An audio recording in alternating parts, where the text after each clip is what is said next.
Halo semuanya, perkenalkan saya Anissa Syifa Faradina dan rekan-rekan saya Nazrina Khairun Nisa, Fatan Mufadal, dan Arifah Nadila dari kelompok 8 akan menjelaskan hasil diskusi kami terkait dengan konsep kecurangan khusus untuk memenuhi tugas pada mata kuliah akuntansi forensik dan audit investigasi.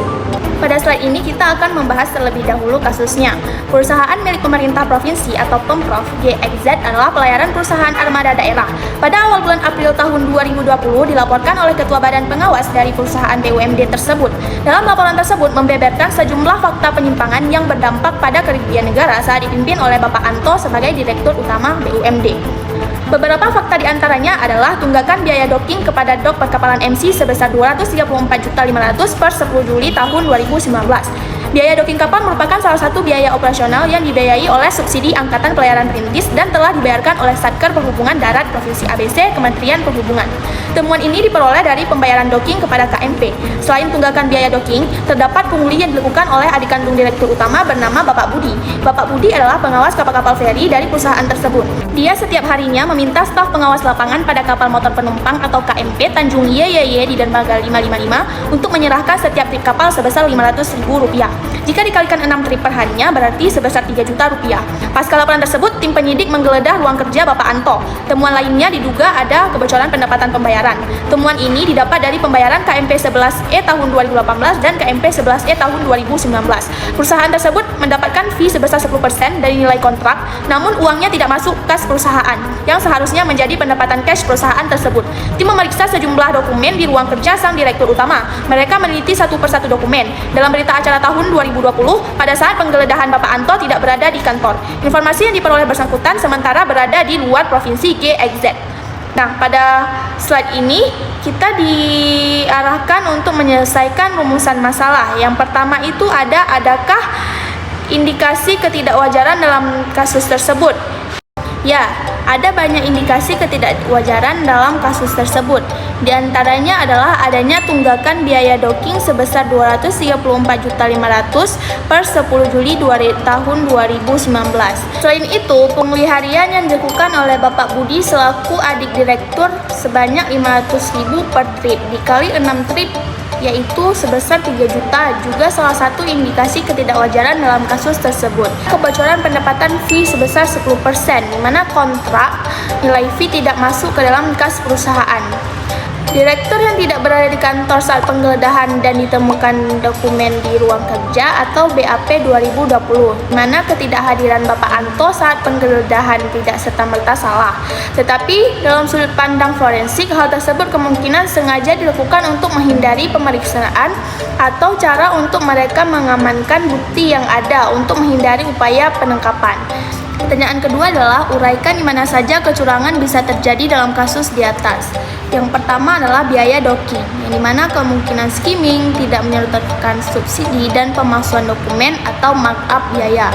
Yang kedua adalah pendapatan fee 10% kontrak, yang dimana pendapatan dipotong sebelum dicatat, dialihkan ke rekening pribadi atau kontrak dimanipulasi. Lalu pada pungli harian, yang dimana unauthorized cash collection oleh keluarga direktur sehingga memotong pendapatan. Yang keempat yaitu pada manipulasi dokumen, laporan pendapatan, invoice docking, dan kontrak dapat dimanipulasi. Lalu yang kelima adalah lemahnya pengendalian internal, di mana tidak ada rekonsiliasi setoran, konflik kepentingan karena keluarga direktur memegang fungsi pengawasan. Pertanyaan yang ketiga adalah jelaskan langkah yang harus dilakukan untuk membuktikan kecurangan ini. Langkah yang pertama adalah menyusun rencana investigasi, yaitu melalui skop, hipotesis, timeline, dan otorisasi pemeriksaan. Langkah yang kedua adalah mengamankan dan menjaga bukti fisik atau digital, yang dimana dokumen server, komputer, buku kas, CCTV, dan rekening bank. Lalu langkah yang ketiga adalah mengumpulkan bukti transaksi, yaitu ledger, jurnal, kontrak docking, invoice, manifest trip, bukti setoran, dan bukti subsidi. Lalu langkah selanjutnya adalah menganalisis transaksi, yaitu menganalisis rekonsiliasi bank, pemeriksaan invoice, dan penelusuran aliran fee dan biaya docking. Yang kelima, melakukan wawancara saksi sampai manajemen puncak. Lalu yang keenam adalah melakukan aset tracking, yaitu pelacakan rekening dan aset terkait pihak bersangkutan. Lalu yang ketujuh adalah menghitung kerugian, yaitu nilai pungli, docking, dan fee kontrak. Lalu yang langkah terakhir adalah menyusun laporan investigasi lengkap untuk keperluan hukum dan internal. Pertanyaan yang keempat adalah sebutkan kerugian atau potensi kerugian yang diderita oleh BUMD dari transaksi tersebut. Siapa yang bertanggung jawab? Kerugiannya adalah tunggakan biaya docking sebesar 234.500 ditambah potensi denda dan gangguan operasi. Lalu pungli sebesar 3 juta per harinya, yaitu akumulatif sesuai lama kejadian. Lalu kehilangan pendapatan fee sebesar 10% kontrak dari tahun 2018 sampai tahun 2019. Lalu kerugian lainnya adalah pendapatan perusahaan tidak tercatat dan laporan keuangan menjadi tidak wajar. Lalu ada pihak yang bertanggung jawab. Pihak yang bertanggung jawabnya adalah Bapak Anto sebagai Direktur Utama, bertanggung jawab atas penggunaan dana, kebocoran fee, dan pembayaran pungli. Lalu ada Bapak Budi selaku adik direktur atau pengawas kapal, yaitu pelaku pungli dan penggelapan pendapatan. Lalu pengawas BUMD yang bertanggung jawab jika terbukti lalai mengawasi. Pertanyaan yang kelima adalah bagaimana tanggung jawab Anda jika Anda sebagai seorang auditor dalam mengungkapkan kasus ini. Yang pertama adalah melakukan pembuktian dan penilaian fraud.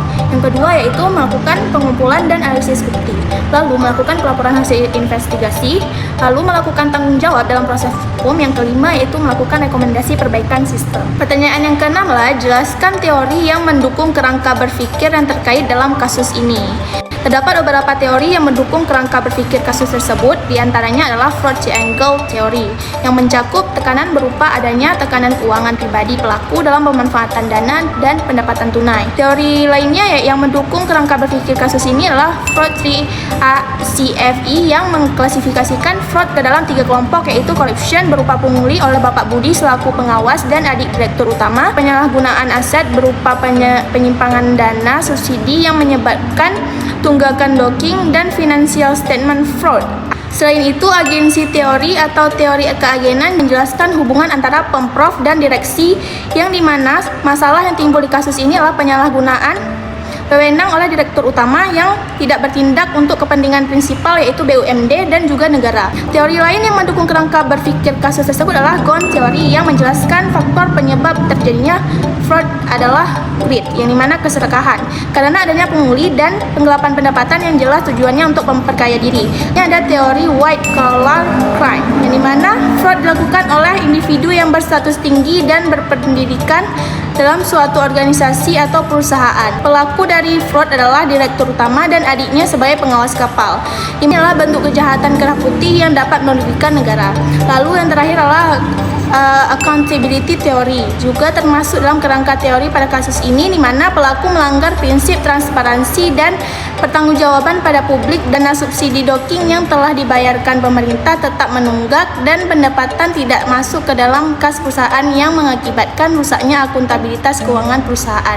Kesimpulan yang dapat kita ambil dari pemutaran kasus tadi ialah kasus BUMD GXZ menunjukkan terjadinya kecurangan serius berupa penyalahgunaan subsidi, pungli, dan penggelapan pendapatan oleh direktur utama dan keluarganya akibat lemahnya pengendalian internal dan konflik kepentingan.